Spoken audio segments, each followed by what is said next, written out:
পবিত্ৰ ভাদ মাহৰ প্ৰথমটো দিন।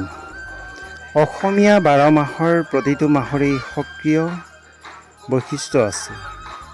প্ৰতিটো মাহে প্ৰকৃতিৰ সৈতে একাত্ম হৈ আত্মবৈশিষ্ট্য প্ৰতিফলনেৰে সৌন্দৰ্যমণ্ডিত আৰু অসমীয়া সমাজ জীৱনত ইয়াৰ প্ৰভাৱো সুদূৰ প্ৰসাৰী।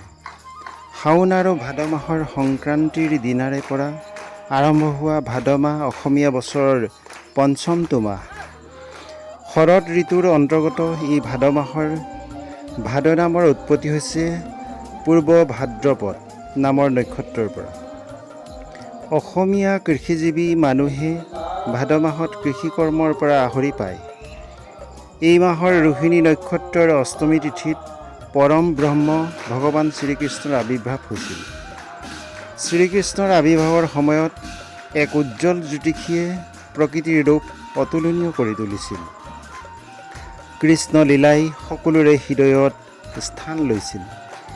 তেওঁক আৱদ্ধ কৰিয়েই গঢ় লৈ উঠিছিল নৱবৈষ্ণৱ ধৰ্ম আৰু অসমীয়া সংস্কৃতিৰ এটি নৱযুগ।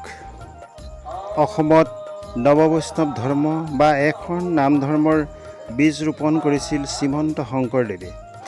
তেখেতৰ এই ৰসময় ভক্তিময়ী ধাৰাই অসমীয়া সমাজ জীৱনক সুপ্ৰতিষ্ঠিত কৰি বৰ্ণ ভেদাভেদ নিৰ্মূল কৰি সুশৃংখলৰূপে গঢ়ি তুলিবলৈ প্ৰতিষ্ঠা কৰিছিল সত্ৰ আৰু নামঘৰ। ভাদ মাহৰ শুক্লা দ্বিতীয়া তিথিত জগতগুৰু মহাপুৰুষ শ্ৰীমন্ত শংকৰদেৱৰ লগতে তেখেতৰ প্ৰিয় শিষ্য মাধৱদেৱৰো তিৰোধান তিথি। এই পবিত্ৰ মাহতে বৈষ্ণৱগুৰু শ্ৰী হৰিদেৱৰো আৱিৰ্ভাৱ হৈছিল। সেয়ে এই ভাদ মাহ অসমীয়া লোকসমাজৰ অতি পবিত্ৰ মাহ। অসমৰ প্ৰতিখন সত্ৰ নামঘৰতেই গোটেই মাহ ধৰি চলি থাকে হৰিনামৰ শ্ৰৱণ কীৰ্তন আৰু স্মৰণ। জনবিশ্বাস মতে এই শ্ৰৱণ কীৰ্তন আৰু স্মৰণৰ জৰিয়তেই লাভ কৰিব পাৰে বৈকুণ্ঠ। আয়তীৰ নাম প্ৰসংগৰে মুখৰিত হৈ থাকে নামঘৰৰ মজিয়া।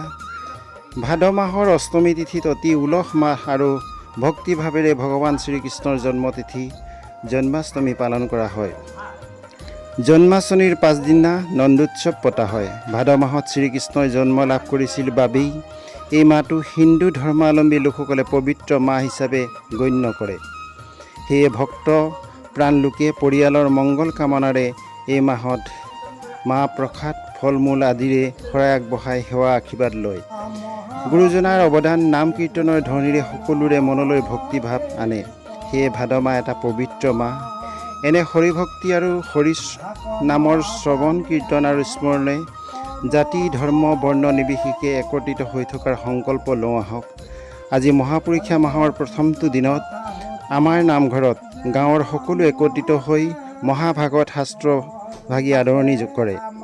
শৰাই অৰ্চন নাম প্ৰসংগ ভাগৱত পাঠ আদিৰে মুখৰিত হয় মাধৱ মিলন প্ৰাথমিক শাখাৰ পবিত্ৰ নামঘৰ।